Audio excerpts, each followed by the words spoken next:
Hi guys, and welcome back from Carly at the Hook Nook for another Get Hooked session.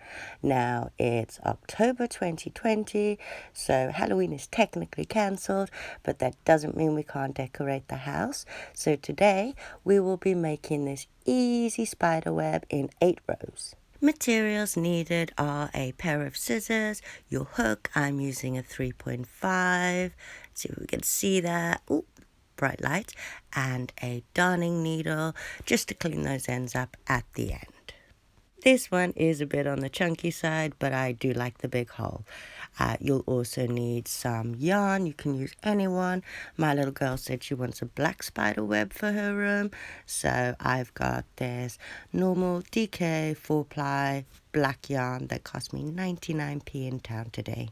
The great thing about an acrylic blend is you can use this outside because it won't shrink that much if it gets wet. You could probably get about 4 out of this ball, probably more. So let's get started with our slip knot. And then a chain of 4 to begin, and we want to then slip stitch into the first chain we made to make our loop to work into. So in round 1 we are going to be creating the 10 foundation spokes. Now we're going to be working in double trebles. So we're going to chain 4, and that counts as our first double treble. Then the space in between the spokes on this first row is 3, so we'll chain a further 3.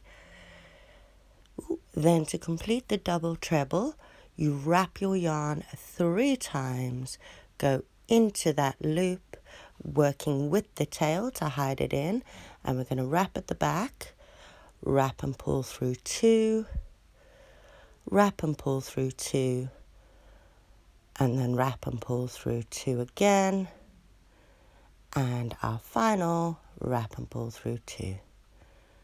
Okay, now we have our first double treble. We're going to crochet, or chain 3 rather, wrap 3 times, and then complete our second, or technically our third double treble. Complete this to the end of the round, and then we'll come back to slip stitch at the end. At the end of round 1, you should have 10 spokes with a chain 3 in between each.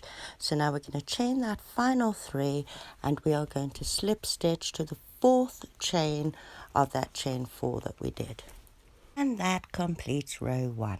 Now on to row 2. This time we're going to chain 6 to build up, and that's going to count as our first treble crochet. Now as our posts get higher, it will become harder to count the number of stitches before you slip stitch. So I advise popping a stitch marker in here. I didn't have one with me today, so I just grabbed a random bit of wool and chained that in. And now the gap in between each of our posts will be a chain of 5. And for this row we will be doing treble crochets. So wrap your yarn 4 times around the hook. It's easier if you put your finger there to stop it unraveling, or it will make the posts a bit loose.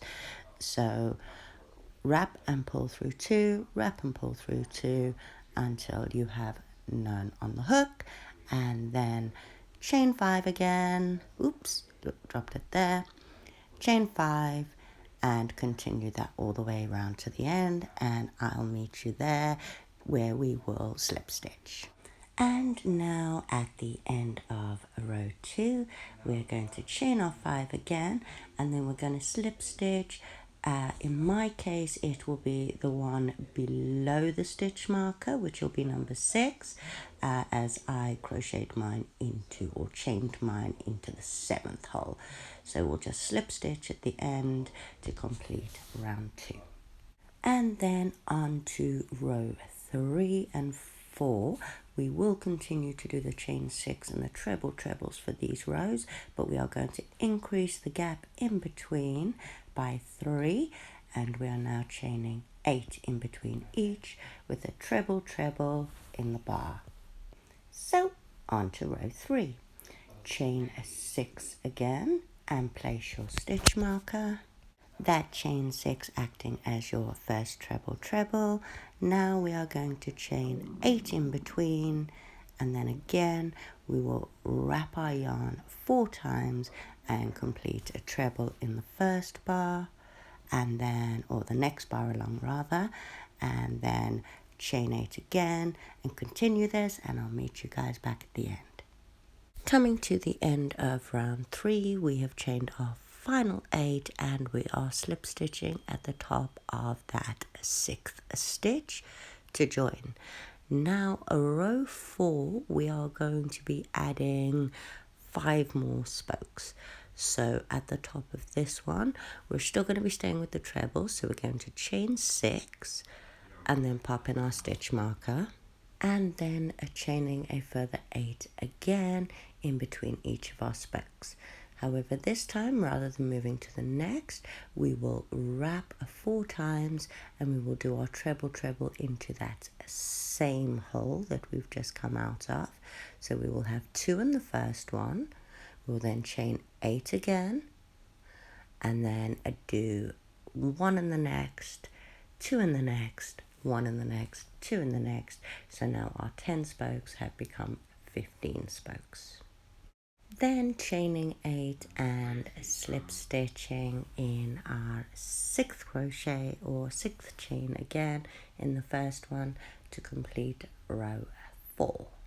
Now from row 5 to 8, we are going to increase the length of our bars as well as the gap in between. So now we're going to increase our chain up to 7. We're going to chain 11 in the middle, and then we're going to wrap 5 times instead of the 4 from the previous trebles. Row 5, chain 7 to start and place your stitch marker. Chain a further 11 in between, and then this time we are going to wrap 5 times before we complete our stitch in the next spoke. I find the best way to remember it at this point is if we include the in through the back and pull through and the motions of wrapping and pulling through too, it should be 7 motions, which is the same as the 7 that we chained to begin with. So chain a further 11, wrap 5 times and repeat this, and I'll join you back at the end where we chain our final 11 and then slip stitch to the end. And on to row 6. This time we are going to chain 8 with a gap of 14 in between and wrapping 7 times around the hook before going in. So row 6, we will chain 8, place our stitch marker, chain 14 in between, wrap 6 times, and those motions will equal the 8 that we chained before. In row 7, we will again increase our chain by 1, our gap in between by an extra 3 chains, and an extra wrap on each of our stitches into the posts. And then by round 8, we've increased to 10 chains, chaining 20 in between, and wrapping a further time. So you could continue to make this bigger by continuing this process of adding an extra chain at the beginning, adding an extra 3 stitches in between, and then an extra wrap at the end before going into each of your posts. However, I am going to stop at the end of row 8 as this one is more than big enough for me. So I've completed my final chain of 20 and I have slip stitched to the top of that first chain of 10, and now we're going to split it into this 15 spokes. So I've just done a row of chains from every 3rd spoke and popped it up on my wall. You can just tie string around it if you wish though, and this is how it looks in the end. Hope you guys enjoyed this video. If you do make it yourself, please feel free to comment and let us know how it goes. Hope you have a wonderful Halloween, and please hit like and subscribe if you did enjoy this video, and look forward to seeing you at another Hook Nook video.